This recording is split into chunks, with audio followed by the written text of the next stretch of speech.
তো বন্ধুরা, কি অবস্থা? ভেনম দ্য লাস্ট ড্যান্স মুভিতে আমরা একজন মোস্ট পাওয়ারফুল সুপার ভিলানকে দেখেছিলাম। তার নাম ছিল নাল। নালকে বলা হয় গড অফ সিম্বিয়ট বা গড অফ ডার্কনেস। মার্ভেল ইউনিভার্সে এখন পর্যন্ত যত ধরনের সিম্বিয়টসকে দেখানো হয়েছে তাদের সকলের ক্রিয়েটর একজনই, আর সে হলো নাল। আজকের ভিডিওতে আমি নালের অরিজিন সম্পর্কে আলোচনা করব। তার আগে তোমরা যারা চ্যানেলে নতুন তারা দ্রুত চ্যানেলটি সাবস্ক্রাইব করে ফেলো আর পাশে থাকা বেল আইকনে ক্লিক করো। তো চলো শুরু করি।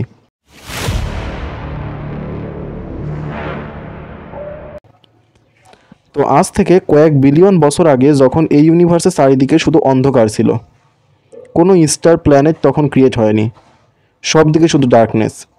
আর এই ডার্কনেসে রাজত্ব করতো নাল, যাকে বলা হয় গড অফ ডার্কনেস।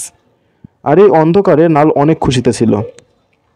হঠাৎ সে দেখতে পায় যে লাইট তার দিকে এগিয়ে আসছে, আর এই লাইট তার একেবারে সহ্য হচ্ছিল না। এইসব লাইট নিয়ে আসছিল সেলেস্টিয়ালসরা সেখানে একটি নতুন ইউনিভার্স ক্রিয়েট করতে আসছিল। বাট নাল মনে করেছিল সেলেস্টিয়ালসরা তার রাজত্ব দখল করতে আসছে। নাল সেলেস্টিয়ালসদের ইউনিভার্স ক্রিয়েট করতে নিষেধ করেছিল, কিন্তু সেলেস্টিয়ালসরা তার কথা শুনছিল না। এ সময় নাল তার শ্যাডো থেকে একটি তলোয়ার বের করে আর সেটি দিয়ে একটি সেলেস্টিয়ালের মাথা কেটে ফেলে, যা দেখে বাকি সেলেস্টিয়ালসরা ভয় পেয়ে যায় আর সেখান থেকে পালিয়ে যায়। ওই সেলেস্টিয়ালের মাথাকেই আমরা এমসিইউতে নৌহার প্ল্যানেট নামে চিনি। এরপরে নাল ওই সেলেস্টিয়ালের ভিতরে বসে তার তলোয়ার আরও উন্নত করে আর নাম দেয় অল ব্ল্যাক নেগ্রোসয়েড।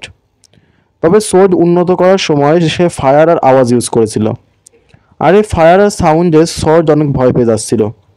এইটাই সেই কারণ যাতে সব সিম্বিয়টস আওয়াজ আর আগুনকে এত ভয় পায়, কারণ এই সোর্ডের উপর থাকা কালো অংশই পরে সিম্বিয়টের রূপ নেয়। এরপর নাল তার নেক্রোসয়েড দিয়ে ধীরে ধীরে সব গড আর তাদের ক্রিয়েশন ধ্বংস করা শুরু করে। এমন একটি পাওয়ারফুল গডের সাথে ফাইট করতে করতে তারা একটি প্ল্যানেটে চলে যায়।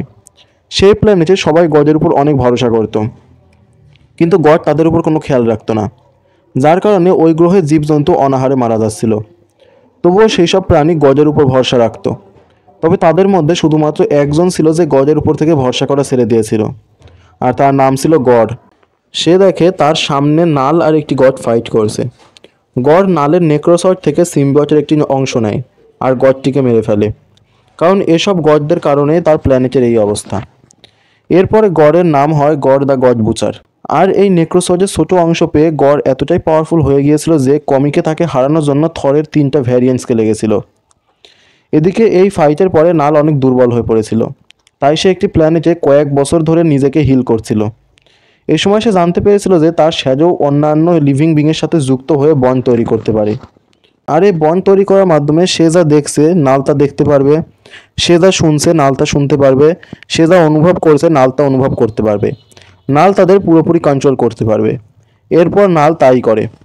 নাল তার শ্যাডোকে অন্যান্য প্রাণীদের সাথে বন্ড করায়, আর নাল তাদের হাইপ মাইন্ড হয়ে যায়।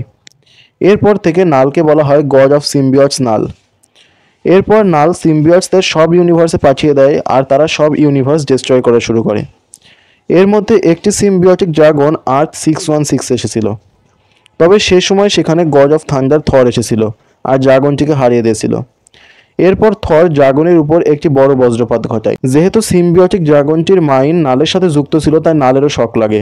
এই বজ্রপাত এতটাই পাওয়ারফুল ছিল যে শকের কারণে নালের সাথে সব সিম্বিয়টের কানেকশন নষ্ট হয়ে যায়। সিম্বিয়টসরা বুঝতে পেরেছিল যে নাল তাদেরকে নিজের স্বার্থসিদ্ধির জন্য ইউজ করছে। এরপর সব সিম্বিয়টস নালের বিরোধী হয়ে যায় আর সবাই মিলে নালকে চারিদিক থেকে ঘিরে ফেলে।